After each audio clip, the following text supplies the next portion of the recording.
Hola, buenas tardes. Bienvenidos a un nuevo programa de A la Vista. Soy Amalia Escarza y junto a Florencia Ibáñez estamos felices que nos dejen entrar a sus hogares. De veras, Amalia, sobre todo en esta época en que la gente mira muchísima televisión, acude a los medios para hacer más llevadera la cuarentena, ¿no es cierto? El aislamiento. Así es, Flor. Y tenemos que tratar un tema que la verdad preocupa mucho a la gente. Estamos viviendo en un momento donde muchos piensan que ir a hacer la consulta al médico es sinónimo de contagio. Claro, Y esto claro. no es así.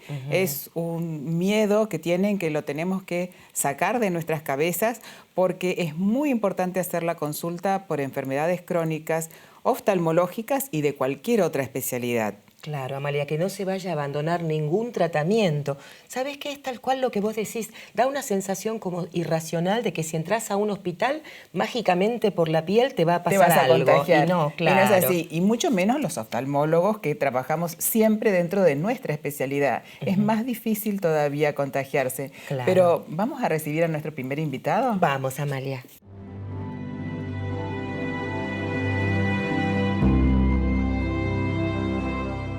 Vamos a presentar a nuestro primer invitado, que muchos de ustedes ya lo conocen, el doctor Alejandro Coucio. Bienvenido, Alejandro. Muchas gracias por la invitación, Florencia, Amalia. La verdad que un gusto estar con ustedes. Gracias a vos por estar acá.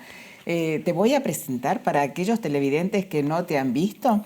El doctor Alejandro Coucio es médico oftalmólogo e investigador de la Universidad de Buenos Aires, es máster en Dirección de Empresas de Salud de la Universidad Austral, es profesor adjunto de la Universidad de El Salvador y director asociado y docente de la carrera de médico especialista de la Universidad de Buenos Aires. Fue presidente de la Sociedad Argentina de Oftalmología y es actual presidente de la Sociedad de Oftalmología de la Ciudad de Buenos Aires.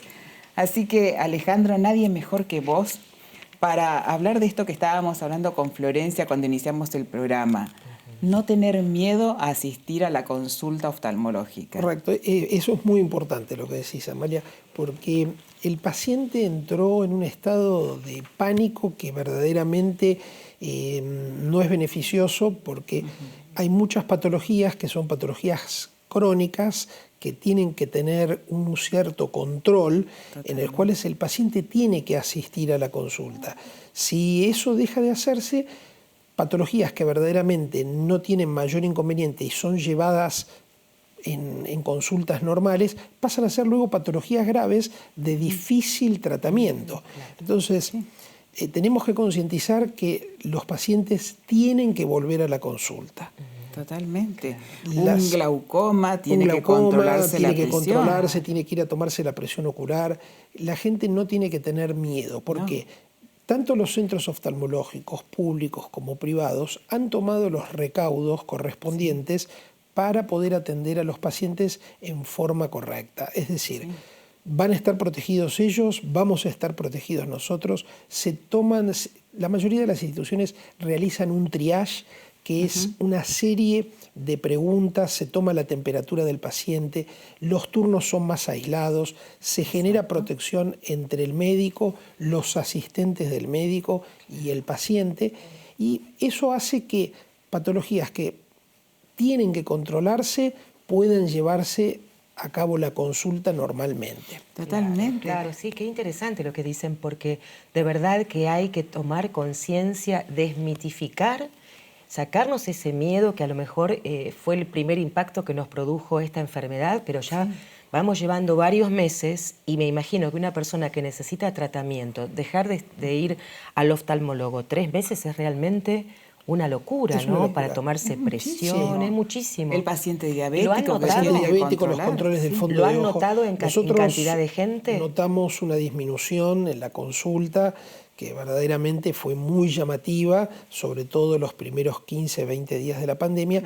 Ahora es como que la gente va tomando un poco más de confianza, pero están muy bajos los niveles de consulta oftalmológica. Sí, tanto en la parte privada como la pública. Lo mismo. Qué notable, sí, en el hospital público, en el Hospital Santa Lucía, donde yo estoy, ha bajado muchísimo la consulta y la gente tiene miedo a una intervención quirúrgica, aunque le digas que lo que tiene es un tumor y tiene que operarse. Qué notable, ¿eh? La reapertura, además de la parte quirúrgica, fue progresiva. En una primera etapa lo que se trató fueron quirúrgicamente nada más que las urgencias con buen criterio. Pero bueno, las urgencias es una parte nomás. Después hay otras enfermedades crónicas, como bien dice Amalia, la diabetes. Hay que controlar el fondo de ojo de los diabéticos.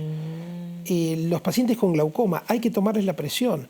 Es decir, porque si no, patologías que son de buen manejo farmacológico, es decir, con gotitas en nuestro caso, terminan siendo patologías quirúrgicas y de urgencia. Qué interesante, ahí vemos en imágenes las medidas que se toman, ¿no es cierto? Sí, tenemos barbijo el paciente y el médico y una pantalla que nos protege a ambos. Pero fíjate la distancia, estamos muy cerca nosotros del paciente, muy cerca. Por eso es una de las especialidades que más bajó la cantidad de consultas. La gente le dio mucho temor. Dicen que las especialidades que más bajaron fueron oftalmología y otorrinolaringología. Ah, mirá, bueno, pero hay que cuidar. Los oftalmólogos estuvimos a la par de los odontólogos. Alejandro, y contame un poquito de la Sociedad de Oftalmología de la Ciudad de Buenos Aires. Vos sabés que es nuestro flamante presidente. ¡Qué bien! ¡Felicitaciones! Gracias. Y tantos oftalmólogos que hay en la capital federal y no teníamos una sociedad. Mira, fue algo que fuimos estudiando. Yo cuando fui presidente de la Sociedad Argentina de Oftalmología, la Sociedad Argentina de Oftalmología es una sociedad muy antigua, cumple 100 años este año, el 8 de septiembre. Y la Sociedad Argentina de Oftalmología fundó el Consejo Argentino de Oftalmología, que es la otra sociedad. Las dos sociedades madres son la SAO, como decimos nosotros, y el CAO. El CAO representó a todas las provincias y a las cátedras. Pero ¿qué pasó? Y nos dimos cuenta que la mayoría de los oftalmólogos, se dice que hay 5.000 oftalmólogos en la Argentina, de los cuales 1.500 ejercen en la ciudad de Buenos Aires. 1.200 en forma permanente y hay 300 que tienen movilidad entre la capital y la provincia de Buenos Aires. Es decir, entre el conurbano y zonas aledañas. ¿Qué nos dimos cuenta? Que la capital federal no estaba representada. Es decir, el Consejo Argentino de Oftalmología tenía todas las provincias, la Sociedad de Entre Ríos, la Sociedad de San Juan, la Sociedad de Mendoza, y faltaba la Sociedad de la Ciudad Autónoma de Buenos Aires. Bueno, nos juntamos un grupo de oftalmólogos, en abril del 2019 creamos esta sociedad, la presentamos en la IGJ, salieron todos los papeles y bueno, y ya estamos con una primera comisión directiva y trabajando en los objetivos sociales de la SOCABA, que son, te diría, bastante importantes para los oftalmólogos, ¿viste? Ya lo creo. Contanos un poquito, ¿qué quiere hacer la SOCABA con...? La SOCABA es una sociedad diferente. La SAO es una sociedad científica y la SOCABA es una sociedad que se ocupa más de la defensa de los intereses profesionales. Perfecto. De los intereses laborales, la defensa del honorario médico. Es decir, es lo más complejo, lo que más problema tiene el oftalmólogo que trabaja en la capital federal y que está un poco desprotegido. Es decir, no estábamos representados.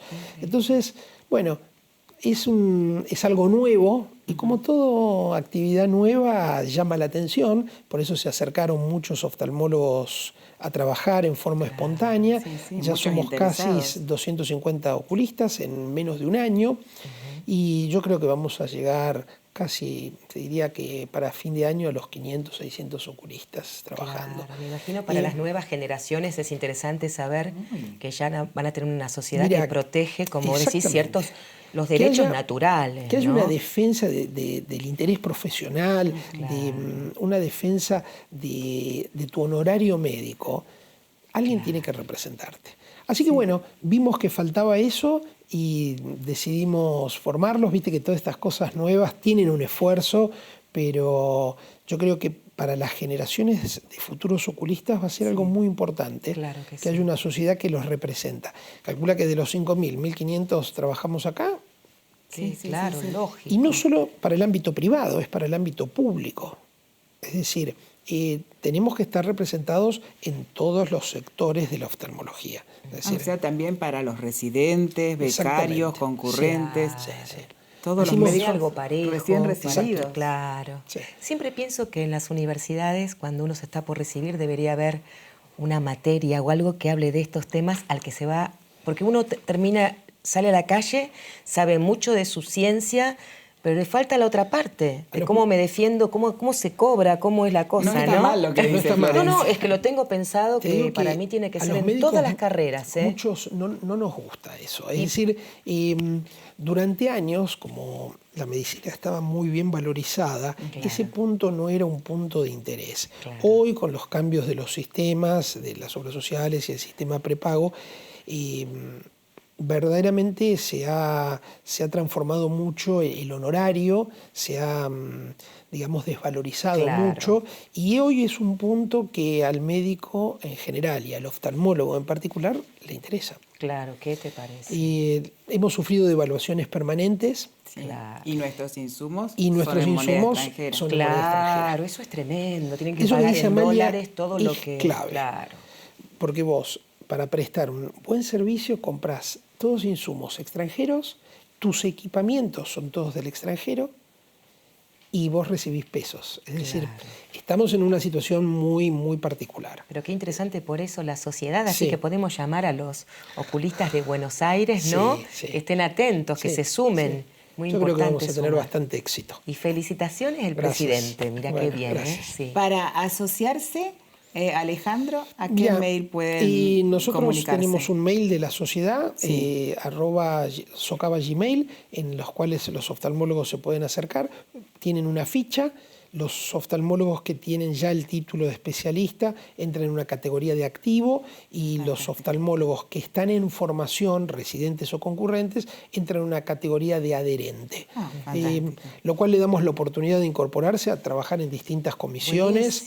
La hemos convocado a la doctora Amalia Escarza. La parte de comunicación para nosotros es clave. Sí, qué maravilla. Muchas gracias, Alejandro. Qué lindo. Y gracias por haber venido. Gracias por contarnos todo esto. La verdad que es un placer estar con ustedes. Muy lindo, lo mejor para la sociedad. Bueno, y que todo esto traiga nuevas ideas a cada profesión. Pero la tuya es muy buena. Sí, y la última, y pienso una más allá, que así como la Casa del Teatro fue hecha por los actores para tener un lugar donde algún día quizá eminencias por las cuestiones de la vida ya no trabajan, tendría que haber en cada oficio una casa, la casa del oculista, para el oculista que trabajó mucho y de pronto la vida lo llevó a no tener honorario suficiente, bueno, una especie de un petit hotel donde pasar el... Bien pensado, En cada oficio tendría que haber, ¿no? La casa del abogado, la casa del...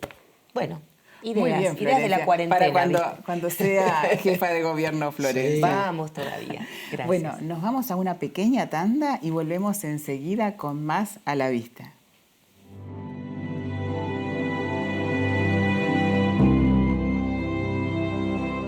Bienvenidos a este segundo bloque de A la Vista y esta vez con la visita del doctor Claudio Jampolsky. Bienvenido, Claudio. Muchísimas gracias por la invitación, es un placer estar aquí con ustedes. No, nosotras agradecidas que gracias al confinamiento te hemos encontrado en el país, porque si no es tan difícil encontrarlo, Claudio, para invitarlo. Vamos viendo su trayectoria, es impresionante. Te voy a presentar a nuestros televidentes, Claudio, ¿sí? Sí. El doctor Jampolsky es un destacado neurocirujano de nuestro país que se recibió de médico en la Facultad de Medicina de la Universidad de Buenos Aires, cursó la especialidad de neurocirugía y se perfeccionó en Francia, Estados Unidos y diferentes países de Latinoamérica.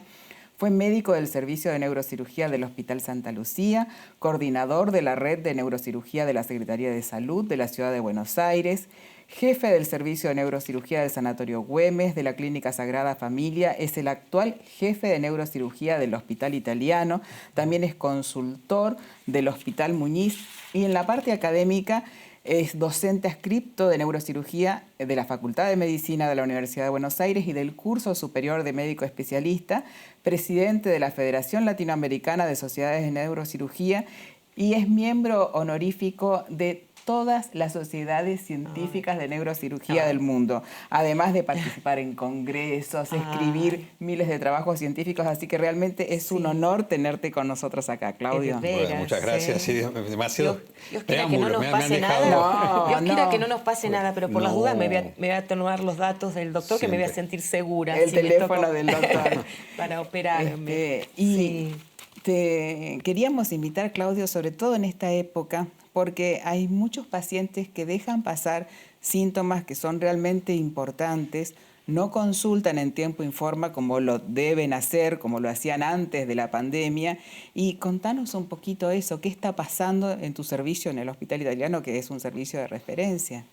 Sí, creo que es un elemento importantísimo. Nosotros tenemos la responsabilidad de explicarle a la población que hay enfermedades, ¿no es cierto?, que deben seguir siendo tratadas, que estamos preparados, por supuesto, para tratarlas, y que esperar que evolucionen en el tiempo por el temor, ¿no es cierto?, a concurrir a una consulta médica, solo puede lograr que estos pacientes o estas enfermedades evolucionen, en algunos casos con consecuencias irreversibles. Grave, Por lo claro. tanto, es muy importante que sigan manteniendo el contacto con los médicos.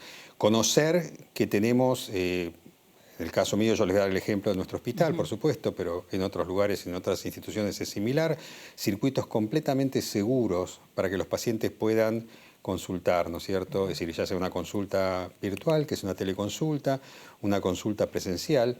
Y en los casos en que los pacientes requieran alguna intervención quirúrgica, que es lo que hacemos nosotros, tenemos circuitos completamente seguros, ¿no es cierto?, para pacientes COVID negativos, ¿no es cierto?, así como hay Estamos viendo los circuitos sí. para pacientes COVID positivos. El hospital desarrolló todo esto que ustedes ven acá en este diapositivo, ¿no es cierto?, que es un circuito protegido de atención. Eso permite a aquel paciente que es negativo, ¿no es cierto?, vaya por un circuito limpio. ¿Y cómo sabemos eso? Todo aquel paciente que requiere una intervención quirúrgica, previa a la intervención quirúrgica, se le hace lo llamamos un hisopado, que es lo que popularmente se conoce, que es lo que llamamos nosotros PCR, es decir, con más del 90%, en realidad más del 96%, tenemos la certeza que ese paciente es negativo. Si fuese positivo, puede ocurrir, tenemos un circuito específico, ¿no es cierto?, para pacientes, ¿no es cierto?, que son positivos. Claro. Eso permite resguardar entonces la seguridad del paciente y del personal de salud, que también es nuestra preocupación. Pero el mensaje importante es que hay enfermedades que no pueden esperar. Entonces es importante tener en cuenta que nosotros, así como el tiempo sigue pasando, ¿no es cierto?, siguen apareciendo enfermedades, como decía hace un rato, y estas enfermedades pueden evolucionar. Entonces es importante tener siempre en cuenta que hay que consultar a los médicos. Sí, y evolucionar y dejar secuelas graves que si fueran atendidas a tiempo no las tendrían. Como yo sé que, como conozco, ¿no es cierto?, conozco a Amalia, y este es un programa orientado a la visión. Por supuesto, una de las señales de alarma, ¿no es cierto?, de una enfermedad neurológica importante, que son los tumores de hipófisis, justamente es la pérdida de la visión. Claro. Entonces, es muy importante que un paciente consulte inicialmente, por supuesto, con el colega oftalmólogo, porque muchas veces las manifestaciones de estos tumores de hipófisis, que son tumores benignos en su enorme mayoría, precisamente es la pérdida de la agudeza visual. Y si esto evoluciona, ¿no es cierto?, y no se trata adecuadamente, ya sea a veces con medicamentos, farmacológicamente, y otras veces quirúrgicamente, estos pacientes pueden terminar en una pérdida definitiva de la visión, sin recuperación, siendo que son enfermedades benignas que pueden recuperar, por supuesto, completamente lo que han perdido de visión, si se tratan en tiempo y en forma. ¿Y qué síntomas entonces? Por ejemplo, ya nos das una idea acerca de cuando uno nota que la pérdida de la visión es notable, no dejarse estar. Y, por ejemplo, los famosos hormigueos de los brazos. Bueno, es correcto. La pérdida de la visión lo relacioné específicamente con una compresión mecánica que producen estos tumores, son tumores de hipófisis, pero hay muchos otros síntomas neurológicos que pueden alertar acerca de algún evento, sobre todo vascular, que puede estar ocurriendo en el cerebro. Por ejemplo, ¿no es cierto?, alteraciones visuales, lucecitas, ¿no es cierto?, en los ojos, lo que vos mencionabas perfectamente, que es lo que nosotros conocemos médicamente como parestesia, que son cosquilleos o electricidad en un brazo, en una pierna, o más aún pérdida de fuerza, que eso puede alertar acerca de algún proceso que está ocurriendo en el cerebro. Generalmente pueden ser procesos vasculares, como pequeños infartos cerebrales o isquemias cerebrales, que tratadas en tiempo y en forma son reversibles. Si esto evoluciona, se puede convertir en un daño definitivo, ¿no es cierto? Claro. De ahí la importancia de la consulta.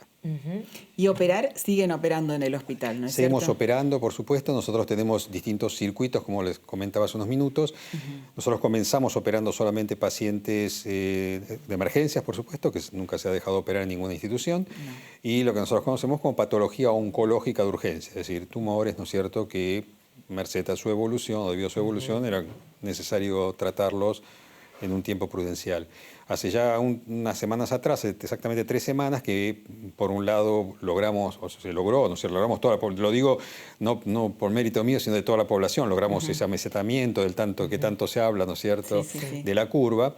Eso permite que la capacidad, ¿no es cierto?, operativa de las instituciones, en el caso nuestro de este hospital, esté realmente preparada para brindar la seguridad que hablábamos hace unos minutos. Entonces, eso ha hecho que empecemos a hacer cirugías, llamamos electivas, ¿no es cierto?, o programadas.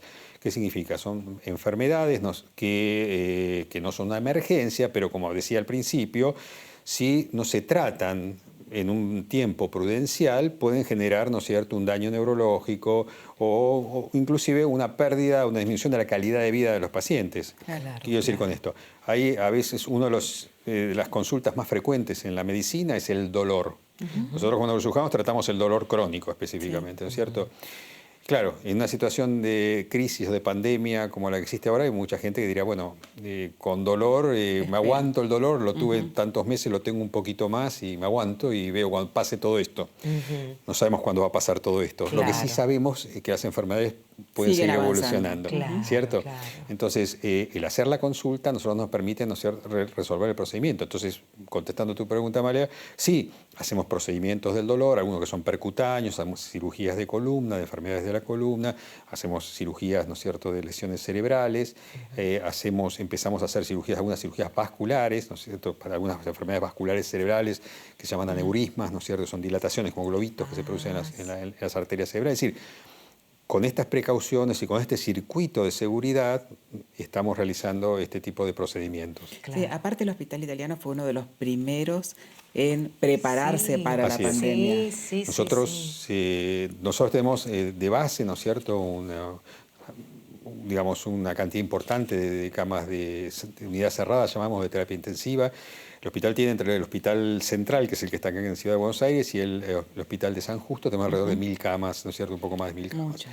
Y nosotros tenemos de base alrededor de 160 camas de unidad cerrada. Se equiparon 60 camas, o sea, tenemos más de 220 camas de terapia intensiva o de Excelente, unidad cerrada, claro. con 170 o más de 174, creo que tengo un diapositivo, equipadas para asistencia respiratoria mecánica, como los famosos ventiladores. Claro, ¿sí? claro. O sea que la capacidad realmente es muy importante. Tenemos, digamos, 3 áreas quirúrgicas, una que era el área de cirugía ambulatoria, que se equipó, se cambió y se hizo solamente de camas de terapia intensiva, un área de ortopedia, que son 9 quirófanos, que se dejó solamente como un área para pacientes COVID positivos, y el área del quirófano central, que son otro número importante, ¿no es cierto?, de quirófanos, alrededor de 23, que quedaron ahora solamente para pacientes negativos, donde hacemos estas cirugías. Claro. Entonces, tenemos, como les decía, circuitos completamente independientes y seguros, y tenemos muy pocos pacientes, por supuesto, utilizando por suerte, exactamente, no siempre lo referimos como. Sí. Entonces, nosotros tenemos de 220 camas, creo que tenemos 5 pacientes internados. Claro. Bárbaro. Muy baja. Pero qué interesante, porque me hizo pensar algo nuevo. El doctor, yo me pongo en el lugar de la teleaudiencia, que uno, claro, no es mágico esto que yo entro al hospital y está no sé, me puede pasar algo. No, porque está todo controlado. Es decir, hay mucha gente que ha estado proyectando el cuidado. Es horas de ustedes, me imagino, armando cada uno de estos, como decís vos, protocolos de cada pasillo, de cada... O sea que no hay por qué temer a ir a ningún hospital ni a nada. Estamos completamente cuidados, ¿no? Sin ninguna duda. Todo el sistema de salud ha reaccionado afortunadamente precozmente. Sí, en la parte pública y privada. Tanto la pública como privada, todo el sistema de salud, ¿no es cierto? Yo, por supuesto, le transmito la experiencia nuestra en el Hospital Italiano, pero eso se puede transferir, digamos, de alguna manera a todo el sistema de salud. Y eso ha permitido precisamente que tengamos los recursos y las herramientas como para poder tratar en forma, ¿no es cierto?, y en tiempo a los pacientes que desgraciadamente están afectados de esta enfermedad, de esta infección, pero también, como decíamos, a aquellos pacientes que no la tienen esta infección, pero siguen teniendo las enfermedades por las cuales habitualmente consultamos. Claro, sí, la gente lamentablemente se sigue enfermando. Así es. Y tiene que consultar a tiempo. Por eso es que te agradecemos tanto, Sí. Claudio, que hayas venido, porque placer. esto es algo que tenemos que sacarle ese mito a la Claro, gente, claro. que ir a ver al médico es sinónimo de contagio y no es así. No, es no, no. una Yo diría que fantasía. la gente tiene más riesgo en un circuito no seguro, En un que es supermercado. salir a un supermercado, ir a hacer compras, que obviamente que hay que tomar todos los recaudos, distanciamiento social, etcétera. Sí. Pero yo diría que tiene más riesgo en ese tipo de actividades cotidianas, Sí. que uno tiene que hacerlas, por supuesto, por necesidad y obligación, que en ir a un circuito protegido, ¿no es cierto?, de salud, donde sí. están tomados, como vos bien decías, todos los recaudos para que no ocurra ninguna contingencia o ningún percance. Claro, Así qué es. interesante. Tenemos que sacarnos esa fantasía. Sí, Totalmente. es muy importante, Sí, es muy muy importante porque, importante. porque lo que decíamos al principio, hay una, se empieza a generar, ¿no es cierto?, una demanda encubierta de gente, personas que están enfermas con diversos tipos de enfermedades, y si estas enfermedades evolucionan, se dejan pasar y no se tratan en tiempo y en forma, pueden ocasionar daños que a veces puedan ser irreversibles. Irreversibles, Claro, sí, Entonces, secuelas muy nosotros tenemos graves. una enorme responsabilidad, ustedes como comunicadores, bueno, como colegas, como médicos, de advertir que estamos en condiciones y debemos tratar, ¿no es cierto?, a Debemos. aquellas personas que requieren un tratamiento Sin específico. esperar a que pase la pandemia, No porque es sabemos algo cuándo tan va a ser. incierto No que entre sabemos. tanto hay que vivir con la pandemia Así y es. vivir lo más normalmente Sí, posible. convivir con ella y seguir haciendo la Exactamente. consulta. Sin ninguna duda. Muchas gracias, Claudio. Por favor, Muchas es un gracias. placer. Un Muchísimas honor, gracias. un gusto, ¿eh? Así que, ¿Cómo Florencia, aprendemos, sí, Amalia? y el ¿Cómo mensaje aprendemos, para nuestros televidentes es: haga la consulta, no se deje estar. Tiene un pequeño hormigueo, empieza a ver lucecitas, no ve bien de un ojo, consulte Golpe. a su oftalmólogo, Un al golpe en la neurólogo, cabeza. exacto, al Exacto. neurocirujano. Así que, ¿nos vamos, Flor? Nos vamos, pero llenas de alegría de hablar con tantas eminencias, Emi, ¿eh? Así es, Bueno. así es. Y nos vemos con ustedes el próximo martes a las 17:30 aquí en Canal Metro en nuestro programa A la Vista. Muchas gracias. Buena semana. Adiós.